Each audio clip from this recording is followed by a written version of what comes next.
Bonjour. Je me suis dit qu'on allait proposer plein d'aventures vidéoludiques. À mes yeux, le jeu le plus bluffant, intéressant, surprenant, le meilleur dont on se souviendra, soyons très clairs, fort longtemps. Oula! Le jeu qui m'a fait du bien. Le jeu qui m'a fait du bien. Bienvenue dans Recaustic, l'émission des recos de Pragmastic. Le concept rapide, je l'explique parce que c'est la première. On va revenir un petit peu plus en détail sur une reco qu'on a faite à l'épisode précédent. Ce mois-ci, je suis accompagné de l'aficionado Vincent qui va nous parler... Oh, oui, c'est toi, bonjour. Oui, monseigneur. Oui, du travail, encore du travail. Très bien, putain, tu le fais très très bien, c'est incroyable. Et ce mois-ci, donc on va revenir sur une des recos de l'épisode de ce mois-ci, qui est Inscription. Et tu vas nous parler de ta reco, qui était... The Messenger.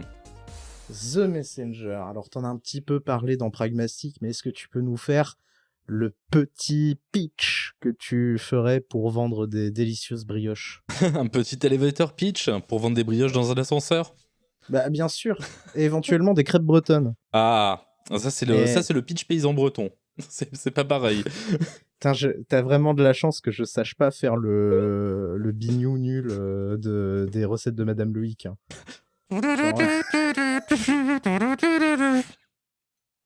Oh, tu l'as presque bien, c'est terrible. Mais The Messenger. The Messenger Kezako, qu'est-ce que c'est? C'est un petit jeu indépendant d'un studio dont j'oublie toujours le nom, c'est terrible. Hein. Un jour, il va me rester... Sabotage, merci. Du studio Sabotage, studio québécois qui plus est. Ah, québécois? Oui, québécois. Putain, on va se faire défoncer par les Québécois parce qu'on fait trop mal leur accent. Mais un studio de talent, cela étant dit, qui a eu dans l'idée de se lancer dans la création d'un petit jeu de plateforme action qui reprendrait tous les codes de Ninja Gaiden. Du Ninja Gaiden de l'époque, hein, pas celui que vous connaissez sur PlayStation et Xbox. Ah putain. Celui de way back when, quand les consoles se comptaient encore au mieux 1 digit de bits, voire 2. Aucun temps que les moins de 20 ans vont avoir du mal à connaître. Attends, oui, complet. Bah oui, carrément. Mais ça fait un moment d'ailleurs. En vrai, putain, je suis vieux, c'est terrible. Eh oui. Je rajoute, parce que je l'ai vu, c'est Yacht Club Games aussi qui a fait l'édition. Et Yacht Club Games, ils ont fait Shovel Knight. Oui, pas une petite maison d'édition, clairement. On en cale une toute petite d'ailleurs par ailleurs pour dire que cette année, vous avez déjà la possibilité de vous rendre sur l'eShop Switch pour aller télécharger la démo du prochain jeu de Sabotage que je vous recommande. Qui a l'air magnifique. Voir tout de suite. Et c'est pas innocent que je vous dise ça, c'est parce que Sea of Stars, leur nouveau jeu, est un préquel très lointain de The Messenger. C'est le même univers. C'est pas du tout le même jeu, par contre. Là, on est sur des inspirations Chrono Trigger. Extended Universe, quoi, le MCU. Et moi, ça me plaît énormément. Auquel tu penses. Mais alors, par contre, j'ai vu quelque chose d'absolument merveilleux. Si vous êtes curieux, la démo peut être lancée spécifiquement en québécois. C'est-à-dire que t'as des mecs qui vont dire calice. Les textes sont écrits en québécois. Mais comment ça s'écrit le... Enfin, pardonne mon inculture, mais ça s'écrit le québécois? La langue quotidienne du Québec est très différente de notre langue quotidienne. Ah oui, c'est les idiomes, mais oui, d'accord. Voilà. Ok. Et du coup, d'accord. Je pensais, moi, c'était écrit dans un autre alphabet, puis je me disais, mais ils ont pas d'alphabet, les Québécois. Non, c'est pas une question d'alphabet, c'est vraiment une question de termes, de mots. D'accord, et, marrant. Moi, je pense que j'essaierai au moins la démo dans pas longtemps avec ce texte en québécois, juste pour ma curiosité linguistique. Et voilà, ça c'est Sabotage, c'est le grand scope des choses. C'est pas ce qui nous intéresse aujourd'hui. Ce qui nous intéresse aujourd'hui, c'est ce petit platformer action plein de charme pixelisé et à la BO incroyable. Fou. Mais tu nous as pas présenté le jeu. Enfin, si, tu nous as dit que c'était un peu Ninja Gaiden. C'est du Ninja Gaiden, c'est du... Alors, qu'est-ce qu'on veut faire à partir de là? On veut expliquer très rapidement ce qui se passe. Qu'est-ce que c'est qu'un messenger? C'est quoi le plot? Oh, t'es libre, c'est ta reco. Ah bah écoute, tu let's go. expliques ce que tu veux, juste faut pas que ça dure 3 heures. Il faut Allons-y. pas que derrière on soit obligé de faire un recaustique sur le recaustique. Non. Donc t'as pas le droit de recommander des jeux à l'infini pour passer tous les mois. Faut que tes camarades en profitent. La seule reco que vous avez, c'est d'aller vous jeter sur la démo de Sea of Stars et dès le mois d'août sur le jeu complet. Mais ça, c'est du lointain. C'est parce qu'on leur fait confiance à l'avance. Ils ont, contrairement à certains présidents de la République, un blanc-seing. Voilà. Mais passons. Donc, qu'est-ce que The Messenger? The Messenger, c'est vous, le messager. C'est le personnage que vous allez jouer. C'est un jeu de ninja, littéralement, d'un village de ninjas, en pleine phase d'entraînement. Donc, pas forcément le plus doué, pas forcément le plus fort. Juste un newbie avec un bandeau, avec un jumpsuit orange et non des lunettes, non, avec un jumpsuit bleu et un petit masque de ninja, vraiment la cagoule complète. D'accord.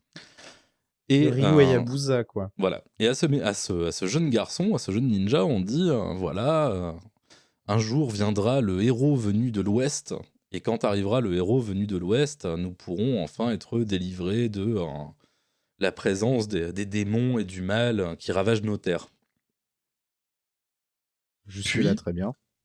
Arrive le moment où est attaqué par le roi des démons le village des ninjas. Il reste plus grand monde, quelques aspirants ninjas, le maître ninja, notre jeune personnage, et arrive le héros de l'Ouest qui défonce le roi des démons, et avant de disparaître, remet à notre personnage principal un scroll. Un parchemin, donc. Un gros rouleau de parchemin, faisant de lui le nouveau messager, chargé de voyager jusqu'à l'Est pour remettre le rouleau à une entité en haut de la montagne, pour pouvoir dissiper la malédiction et nous délivrer des démons qui ravagent nos terres. Et c'est là qu'on va commencer à se marrer, en fait, puisqu'on va diriger ce petit ninja qui est très, très Ninja Gaiden dans l'esprit, qui a une option de déplacement dès le départ, qui est un petit peu spécial, qu'on appelle le Cloud Jump. D'ailleurs, le jeu aime beaucoup jouer avec l'idée d'être dans un jeu et d'avoir des terminologies spécifiques de jeu. Moi, ça m'amuse beaucoup. Certains, ça peut gonfler, mais bon, ça va, c'est du texte, on n'y passe pas 3 heures. Le Cloud Jump, qu'est-ce que c'est? C'est tout ce que vous tapez. Un ennemi, une lanterne, un élément de décor, un tir d'ennemi. Tout ce que vous tapez avec votre épée peut vous donner une occasion de sauter une nouvelle fois. Ça te reconfère un saut tant que t'as des trucs sur lesquels toucher, c'est ça? Exactement. Ok. Et donc, tu peux continuer de sauter à l'infini. Et donc, au fur et à mesure de ton périple, tu récupères deux autres éléments majeurs du déplacement, qui vont être le wingsuit. Oui, c'est un wingsuit. C'est un... Ouais, c'est comme les écureuils volants. C'est ça, un costume planeur, en fait. Littéralement, tu déploies tes bras et tu te mets à planer dans l'air. Donc, trop bien. Un peu à la Knuckles, pour les amateurs.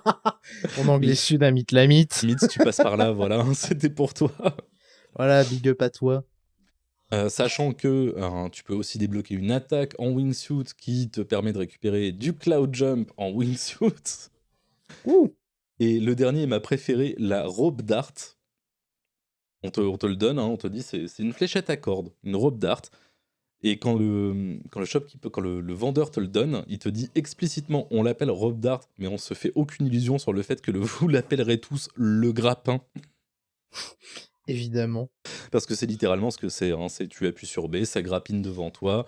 Si t'es en saut, ça prolonge ton saut. Si tu tapes une surface, ça t'amène et ça t'accroche à la surface, tout en sachant que tu as également la possibilité de wall crawl et wall jump.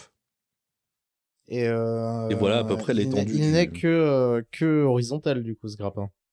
Il n'est que horizontal, il n'est pas vertical. Ouais. Ok. J'allais me demander du coup la comparaison avec Bionic Commando, mais de mémoire Bionic Commando Bionic Commando c'est du 45 degrés figé à l'infini et tu te balances. Ouais, c'est pas tout à fait la même idée. Enfin, c'est vertical ou 45 degrés donc. Oui, c'est ça, mais il y a deux directions quoi. Ouais, c'est ça. Ok, merci. Pour ce petit rappel à l'ordre. Si ça se trouve j'ai tort. Si Paul a tort, je suis sûr que vous savez déjà comment nous le dire. En les caps rageux. lock. Dites-le en caps lock, moi ça m'amuse. Voilà, n'hésitez pas à nous le dire dans les commentaires, hein, ça nous intéresse, évidemment. Comme il se Là, dit ça dans le fait métier. genre, on lira vraiment jamais aucun putain de commentaire, quoi. Genre, c'est vraiment, vous fatiguez pas, de toute façon, on sait même pas où ils sont. C'est la blague. C'est un peu la blague. Très bien. Donc on a vu les options de déplacement, on a vu l'idée. L'idée c'est quoi? C'est du plateforme action. Tu avances tout droit, tu fais tes écrans, tu as des ennemis. Une chose que le jeu fait très bien d'ailleurs, c'est de pas te submerger tout de suite. Contrairement aux vieux jeunesses, où très vite... Ah, tu veux dire les oiseaux infinis de Ninja Gaiden? Ouais, voilà. Là, ici, ce que le jeu aime beaucoup faire, c'est te laisser le temps d'apprendre à connaître les différents ennemis. D'ailleurs, il n'y a pas un bestiaire très étendu dans le jeu. Il y a des boss qui sont tous différents, ça, il n'y a pas de problème. Mais le bestiaire courant du jeu, se répète beaucoup. Et c'est complètement fait à dessein, pour que tu sois pas pris à revers, en fait. Certes, le jeu peut être vachard, il y a des moments où le platforming est un peu pointu, mais le jeu va jamais te faire un coup de crasse d'avoir planqué un ennemi que tu n'as jamais vu dans un recoin où c'était impossible de le voir venir. Très souvent, l'échec, s'il arrive, c'est pour toi. C'est vraiment ta faute. Si le jeu veut mettre des oiseaux quelque part, par exemple, il le fera après t'avoir montré un ou deux écrans où il n'y avait que ça. Genre un oiseau, il te montre comment, le pattern va arriver, il te le place assez loin pour que tu le vois venir. Et une fois qu'il a fait ça, là il t'en remettra. Il t'en remettra avec d'autres ennemis que tu as déjà vus. Et puis il te remettra un écran avec un nouvel, et ainsi de suite. Le level design par itération, en fait. Mais alors, à la perfection. Vraiment, là-dessus, ils sont proprissimes. Et il faut savoir une chose. On va pas aller jusqu'au bout de ces twists, je vous le dis tout de suite, mais The Messenger est un jeu à twist. C'est-à-dire que ce que je vous ai dit là, c'est pas toute la formule de The Messenger. Ouais, parce que ce que tu dis est pas... est pas idiot, mais en vrai, c'est assez... Enfin, moi, pour l'avoir fait il y a très longtemps, je l'ai fait à la sortie. 2019, c'est un donc. truc... ouais, je crois, ouais. C'est un truc qui est rapidement captable, parce que déjà, un jeu qui fait des blagues sur le fait que c'est un peu méta, parce qu'il dit que tout le monde va appeler le machin le grappin. Oui. Tu sais qu'il est suffisamment self-aware pour te coller un twist un peu dingue, quoi. Mais en l'occurrence, il t'en colle deux bons, hein. Soyons très honnêtes. On va en garder un sous le coude, on va vous le laisser. Mais le premier, vous le connaissez parce qu'il était dans les trailers du jeu. C'est vrai. Ah oui, c'est vrai qu'ils avaient pris le parti pris de le mettre dans les trailers, ouais. Absolument. Le premier twist, c'est que à un bon tiers du jeu, on va dire à un bon tiers du jeu, on arrive au sommet de la montagne, hein, en réalité. On a apporté le scroll, on a réalisé la prophétie. Fait ce qu'on t'a dit, exactement. Comme un bon élève. Et on est envoyé 500 ans dans le futur. Wouh! Et en étant envoyé 500 ans dans le futur, le jeu se met à changer et devient un action platformer 16 bits. C'est-à-dire que les graphismes sont complètement ouf. Les graphismes sont complètement upgradés. Le personnage a un nouvel habillage d'ailleurs. Hein. Il a un très joli petit chapeau de pluie asiatique, là, les petits chapeaux de bambou là, très très saillant. Ouais. Bah, tous ceux que tu vois dans les films de samouraï, quoi. D'ailleurs, il y a un truc assez rigolo avec le marchand. Quand vous passerez ce twist, pensez bien à aller facilement 2 fois consécutives rapidement chez le marchand. Les dialogues sont richissimes.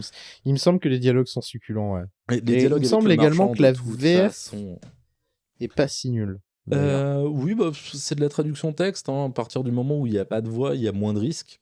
Et globalement, de ce que j'ai vu, c'est propre. C'est très propre. Ça m'avait beaucoup plus gêné dans Shovel Knight, par exemple. Ah, je vois où tu veux en venir. Mais ouais, non, moi, le passage en 16 bits, j'avais vraiment aimé aussi. Ah, le passage en 16 bits est vraiment absolument incroyable. Et à partir du moment où on passe en 16 bits, on est littéralement un voyageur temporel. Ça veut dire que tous les niveaux vont incorporer une mécanique qui va te demander de te rendre à une partie spécifique du niveau pour passer du 8 au 16 bits. et les niveaux ont des différences. Du coup, évidemment, à 500 ans d'intervalle, il y a des endroits qui sont moins bien construits, moins bien tenus, il y a des endroits qui sont plus dangereux, moins dangereux, et il y a des endroits où tu peux passer, où tu peux pas passer. Et le jeu va continuer comme ça jusqu'au twist suivant qu'on va vous laisser découvrir par vous-même. Mais je vais te poser une question très bête. Est-ce que tu apprécies cette partie 16 bits parce que t'as un amour caché de la Mega Drive? Ou est-ce que juste elle se tient comme ça? Parce que moi je me suis posé la question parce que j'ai mis beaucoup de temps à apprécier ne serait-ce que l'espèce de côté je joue ma musique sur de la tôle de ce que pouvait donner le X68000 de la Mega Drive. Alors moi j'ai un problème, hein. J'ai un gros kink avec toute l'esthétique Mega Drive, que ce soit le son, que ce soit l'image, tout ce qui est typique Mega Drive, vraiment c'est quelque chose qui a tendance à beaucoup me plaire, mais il faut reconnaître que ce que fait The Messenger dans sa partie 16 bits est réussi de manière générale. Le son, ce sera probablement le point de contention pour les gens, c'est-à-dire que c'est probablement là qu'on aura des gens qui seront pas d'accord. On aura qui nous diront, moi je préférerais un 16 bits clair, sibyllin. Moi j'aime ce son un peu crasseux du Proco Sonore Mega Drive. Hein. Ça me plaît. Puis merde, ça nous a donné la BO de Streets of Rage, quoi. À un moment, faut. Non, mais puis en vrai, je pense que c'est un goût qui s'acquiert. Oui. C'est pas un truc qui s'apprécie de base, parce que c'est vrai que le chip son de la Mega Drive, objectivement, c'est pas le meilleur disponible de l'époque. Il y avait vraiment bien mieux. Mais il y avait bien mieux, mais plus cher, quoi. Ouais, mais artistiquement, c'est celui qui a le plus poussé les compositeurs à faire des choses originales. Et moi, je trouve que ceux qui font du tatapoum dans le cas de Yuzo Koshiro. Pardon, alors tu vas parler mieux de Yuzo Koshiro.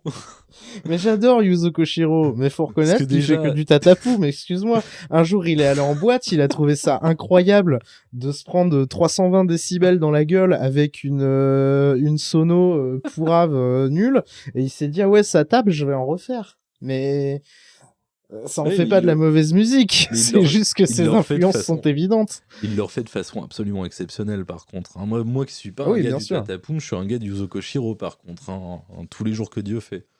Ah là là là là. Quel aficionado de Yuzo.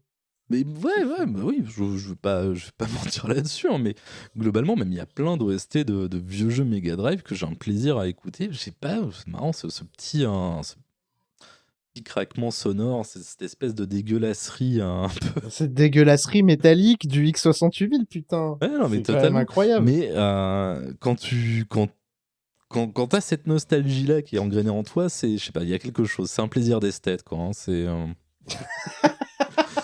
comme les gens qui écoutent aujourd'hui des albums sur vinyle, tu vois. Aïe, mais je ne savais pas qu'on était dans Hot Texas Lover. Mitz, tu passes par là à nouveau. Double big up. 2 fois dans une journée, ça fait beaucoup. Non, mais tout ça pour dire qu'effectivement, je suis d'accord avec toi. Je pense que si tu n'aimais pas cette esthétique X68000, c'est un goût que tu vas acquérir à force, parce que moi, je sais que ça a été le cas. Genre, j'ai conchié les BO de Mega Drive pendant des années, et un jour, j'ai joué à Thunder Force 4, et là, j'ai compris. Mais voilà. Là, j'ai compris. Là, je me suis dit, ok, à partir du moment où la console est très... En fait, la console est très balèze pour faire du rock et du hard rock et tout ce que tu veux d'autre. Par contre, c'est beaucoup plus de la merde pour faire du sympho, quoi. Oui, non, mais tu feras pas du sympho. C'est très nul. Mais si tu veux faire des petites musiques un petit peu enjouées ou quelques nappes d'ambiance un peu inquiétantes, il y a qu'à voir ce que fait... Étonnamment, je vais pas mentir. Non, la BO de Quackshot. Ah mais alors ça, c'est ton cheval de bataille, Quackshot. Je mourrai Il faudra qu'un jour on en parle. Mais non, mais cette BO fait tout, en fait. Moi, c'est ça qui m'éclate. Elle fait du cartoon enjoué, elle fait du légèrement inquiétant, elle fait du vaguement menaçant, elle fait de l'exotique à un moment. Enfin, c'est un jeu qui te fait du voyage, et la BO fait du voyage, c'est formidable. Mais c'est pas The Messenger. Donc, remettons l'église au centre du village. Exactement.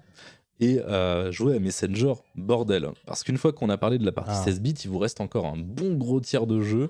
Et celui-là, il est aussi gavé de plaisir. Il n'est pas exempt de défauts, cela étant dit. Je vous préviens tout de suite. C'est le bien dernier dire tiers viendra avec ses petits problèmes de rythme. C'est une certitude. Je vous dirai pas pourquoi, parce que si je vous dis pourquoi, je vous gâche la dernière surprise que vous pourriez encore avoir 3 ans C'est après. vrai. Mais C'est vrai. bon Dieu, allez-y. Bon Dieu, profitez de ces dialogues. Vous avez la chance de découvrir un jeu que j'aimerais redécouvrir encore là, ce soir, maintenant, si je le pouvais. Oh, ah ouais, c'est rare que tu dises ça, par contre. J'avoue. Je suis sérieux. Ça fait longtemps que j'ai pas pris une petite claquette comme ça. À contraste, par exemple, j'avais également parlé de Indivisible. Si on reparle d'Indivisible dans l'immédiat, je vous parlerai d'un jeu qui a peut-être plus de défauts que de qualité. Ah. Il a des propales intéressantes, on dira pas non. Et pourtant, c'était ta reco de ce mois-ci aussi. Oui, mais parce que pour moi, ça a marché. Est-ce que ça marchera pour tout le monde? Oui, certes. Voilà. Oui, c'est très subjectif, cette histoire. Tu es comme un communiste, tu manques de subjectivité. D'objectivité. Je la couperai au montage, ça m'a saoulé. Ouais, bonne idée. Non, je ne ferai pas ça, je ne fais jamais ça. On a parlé de BO, donc ouais, c'est bien 2 BO qui s'entrechoquent. Alors, c'est les mêmes morceaux, de ce que j'ai compris, avec des renditions... Voilà, à quelques... 8 bits NES, 16 bits Mega Drive. C'est plus ou moins l'idée? C'est plus ou moins l'idée, il y a quelques exceptions près, l'une va avoir un petit peu plus de morceaux que l'autre, si je dis pas de bêtises, j'ai cru voir ça tout à l'heure. Bah, oui, fatalement. J'ai envie de te dire fatalement. Et oui. 30 pour le... Ouais, voilà, c'est un morceau de plus pour la version future que la version passée. Ce qui fait sens. Oh là là, il y a tellement pas à se plaindre, hein, vraiment. Incroyable de chez incroyable, hein. Tout est bon à manger là-dedans. C'est dispo sur Spotify. Hein. Disque 1 The Past, Disque 1 The Future. Total The Messenger Original Soundtrack, pardon. On sent qu'il se fait tard. Mangez-en, ça aussi c'est incroyable. Par qui d'ailleurs? On n'en a pas parlé. Par Rainbow Dragon Eyes. Qui pour moi est inconnu au bataillon, mais tu semblais en off avoir quelques petites choses à en dire. J'aimerais bien voir où tu veux aller avec. Moi je connais ce cher Rainbow Dragon Eyes en fait, mais je le connais sous un autre nom. C'est Eric William Brown. Et pourquoi je le connais? Et ça m'a fait très rigoler que de le voir sur une BO de JV en 8 et 16 bits, parce qu'il faut savoir qu'en fait ce mec, à la base, enfin à la vraie base, il est pas du tout genre compositeur de quoi que ce soit. En vrai, il est batteur dans un groupe qui s'appelle Swashbuckle, qui est un groupe de pirate metal. Bon, parce que le pirate metal existe, écoute. Et j'en ai écouté, c'est un peu rigolo 2 minutes. Mais en fait, il a joué dans plein de groupes. Enfin, plein de groupes. 7 ou 8, ce qui est déjà pas mal pour un batteur. Même si les batteurs, en général, on se bat plus pour en avoir que des chanteurs et des gratteux, me demande pas pourquoi. Et en fait, du coup, c'était déjà très drôle de l'entendre composer, parce que tu entends très fort dans le jeu. Et ça, tout le long du jeu, de souvenir, ou en tout cas tout le long de l'OST, t'entends très fort que c'est composé par un batteur. Genre, tu vois, c'est comme quand Hiroki Kikuta, il fait la BO de Secret of Mana. T'as les lignes de basse, tu sens que c'est joué au clavier, parce que sur une vraie basse, c'est impossible. Et en fait, lui, balance des trucs en son, qui sont clairement des compositions faites par un batteur, donc très rythmiques. En vrai, je pense qu'il y a très peu de morceaux sur lesquels il n'y a pas de rythme soutenu, ou en tout cas pas de kick très fort. Et fun fact, si vous allez sur sa page Discogs, il a une compilation qui est affichée. Est-ce que tu veux deviner le titre? Je vais te laisser l'annoncer, je sens que je ne le trouverai pas. Parce que tu ne le devineras pas, puisque le titre de cette compilation, c'est I Had Sex With Your Mother on Your Grandfather's Coffin. Voilà, je te laisse méditer cette information. Well, fair enough. Hope you had a great time, dude. Tout à fait, exactement. Mais en gros, ouais, il a fait un paquet de trucs musicalement. Il est toujours actif, hein. Il bosse toujours pour Swashbuckle. Il travaille pour Sabotage Studio officiellement maintenant. Donc je sais pas ce qui est side. Est-ce que Swashbuckle est side sur son boulot de compo, ou est-ce que c'est l'inverse? J'en sais rien. En même temps, moi, de souvenir, avoir un groupe de musique et jouer dedans, il me semble que ça prend pas mal de temps. Donc je n'en saurais pas plus sur ce mec-là. Mais en tout cas, l'OST est incroyable. J'ai envie de te dire, réponse ce mois d'août, du coup, avec Sea of Stars. On sera vite. Vrai. Mais je pense que c'est lui. Hein. Si il est toujours officiellement contracté là-dessus, pour moi, c'est complètement lui. Il y a des chances. Il y a des guests, par ailleurs, dans la composition musicale et des grosses pointures pour ce futur RPG. Mais allez voir le compte TikTok. Allez voir le compte TikTok de Sabotage. Il y en a pour des heures de petits montages de gameplay là, qui vous donneront bien l'envie d'aller faire le jeu. L'envie d'avoir envie. Ah oui, alors on va vous donner l'envie d'avoir envie. Hein. Ah, tu le fais si bien. Est-ce que tu peux me le faire avec sa vraie voix? Qui me donne l'envie d'avoir envie. Avec QQ. C'est tout ça, non? Ouais, non. Hein. Elle a coupé au montage, celle-là, Paul. Hein. Non. Foireuse. Jamais. Ah, le bâtard! Et ouais. Et quel est le... Enfin, je vais te poser la question très con, même si je doute de la réponse, parce que on en a parlé un petit peu en filigrane tout à l'heure. Moment fort du jeu, pour toi? Vraiment? T'en as un? Oui, genre le vrai truc dont il faudrait que tu te souviennes. Ah, le vrai truc, non, mais pour moi c'est à peu près une grosse partie des dialogues avec le vendeur. Mais je te dirais que c'est les deux twists, et si je te dis quoi, je vais spoiler ce qu'on ne devait pas spoiler. Moi, je pense que t'as moyen de spoiler le deuxième twist, enfin de donner la blague du deuxième twist sans le spoiler. Mais après, si tu te sens pas capable, vas-y. Hein. Ah, tu veux dire la vraie nature du scroll? Du parchemin? T'es pas obligé justement de révéler la vraie nature du scroll, tu peux raconter la blague autour. Ah. Elle fait sens. En plus, comme ça, les gens seront curieux, ils vont se dire tiens, putain, c'est quoi? Voilà, alors, passer le deuxième twist, donc quand on en finit avec ce qui est censé être la vraie la vraie viande de la partie 16 bits, le jeu va trouver un moyen de se relancer. Je vais pas trop vous dire quoi. Je vais pas ni plus vous dire comment, mais voilà, le jeu donne un moyen de se relancer tout en laissant penser que notre messager, il a un peu fini sa quête. Sauf que non. Les événements étant un peu contrariants, alors bon, si vous voulez pas savoir, sautez vers la fin, allez-y maintenant. De toute façon... 3, 2, 1, let's go. Voilà, les événements étant ce qu'ils sont, il est obligé de reprendre du service. Donc, bon, voilà, le vendeur lui dit maintenant t'arrêtes tes conneries, tu ressors, tu reprends tes affaires et puis tu vas botter des culs, quoi. Tu vas finir ce qu'il y a à faire. Donc on y va. Et là, le mec dit littéralement, je suis désolé, hein, je vais la donner, mais rappel, on spoil là pour le coup. Hein. En gros, le mec te dit appuie sur tel bouton pour ouvrir ta carte. Ouvrir ma quoi? Ah oui, ouvre ta carte. Mais j'ai pas de carte. Et le scroll que tu te trimbales depuis le début du jeu, connard, t'as jamais pensé à l'ouvrir pour regarder ce qu'il y avait dedans? Et en fait, turns out, ton super rouleau que tu trimbales depuis le début, bah, c'est une map dont tu vas avoir besoin pour la dernière partie du jeu. Qui n'est plus vraiment un side-scroller, en réalité. Et non, ce n'est plus vraiment un side-scroller. Ça devient un joli petit Metroidvania. C'est fou. D'où les petits problèmes de rythme, du léger manque de salle de téléportation. Ouais. De souvenir, tu te perds un peu aussi. Tu sais pas trop où aller. T'es un peu paumé, moi. Pas trop. Je me rappelle m'être un peu paumé au début. Tu peux acheter des marqueurs. Alors, c'est peut-être les mises à jour qui ont amené ça. En tant ou alors qu'upgrade, tu peux acheter des marqueurs. Je suis un connard qui n'a pas acheté les marqueurs. C'est peut-être pour ça. C'est possible. Par contre, t'as tellement d'expérience. Putain, t'as tellement d'expérience dans le jeu avec les time shards. Ils ont dû rajouter littéralement un évier à argent, en anglais money sink, un money sink pour les non-initiés. C'est le truc dans lequel tu mets toute la thune qui te sert plus à rien parce que tu roules déjà sur le jeu.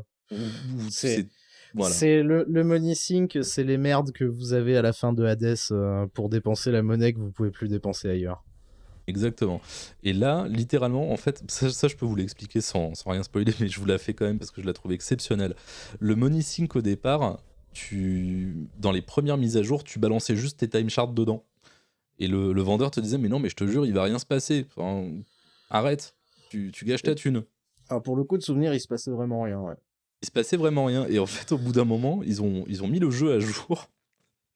Ils ont dit, non, mais tu peux plus rien mettre dans le time sync. Il y a un connard qui a mis toutes ces time shards et il est bouché.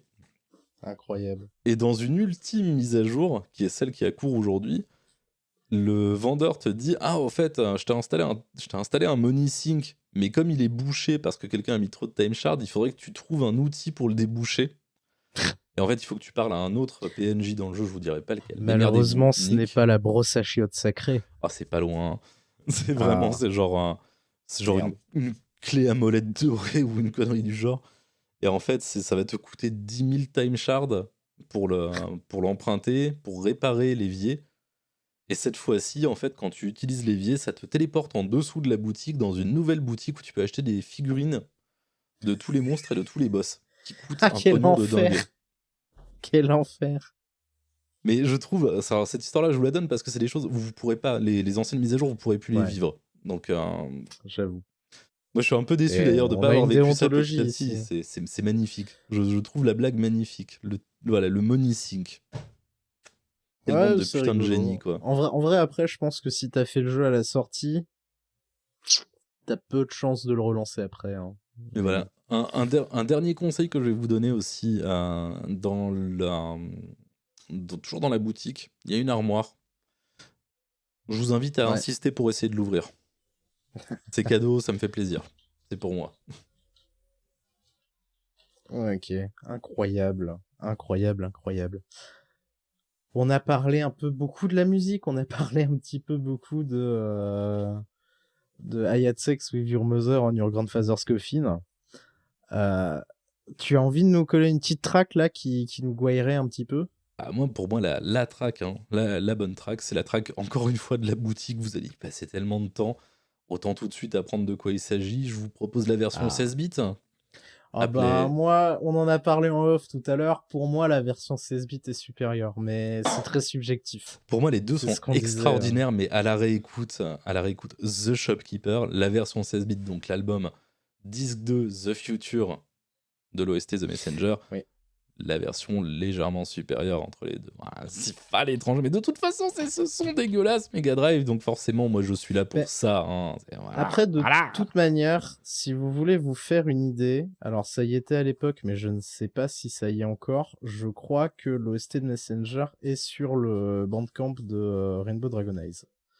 Sûrement sur son Bandcamp, puis il doit y avoir une grosse partie sur YouTube. Vous en trouverez de toute façon sur Spotify dans toutes les bonnes crèmeries a priori. Hein. Mais c'est complètement dedans, et il y a aussi Picnic Panic qui doit être le DLC dont tu me parlais. C'est le DLC, oui, voilà, Picnic Panic, j'oubliais, c'est le dernier truc que je vous dirai avant de vous laisser partir, bande de petits coquinous, sur le petit morceau qu'on va s'écouter après, j'imagine, Paul, hein, bien entendu. Parce que... bien sûr, je fais pas des annonces pour pas mettre la musique, je suis pas idiot. Voilà, exactement, nous sommes des gens bien, un minimum, mais le jeu dispose depuis d'un DLC qui s'appelle Picnic Panic. Alors, ça n'a casse pas 4 pattes à un canard. Hein. C'est The Messenger en plus petit, avec un scénario excuse absolu. C'est là au nom de l'humour, mais ça coûte pas un pognon. Allez-y, vous pouvez y aller. Incroyable. Donc, The Shopkeeper sur la BO de The Messenger. Absolument. C'est parti.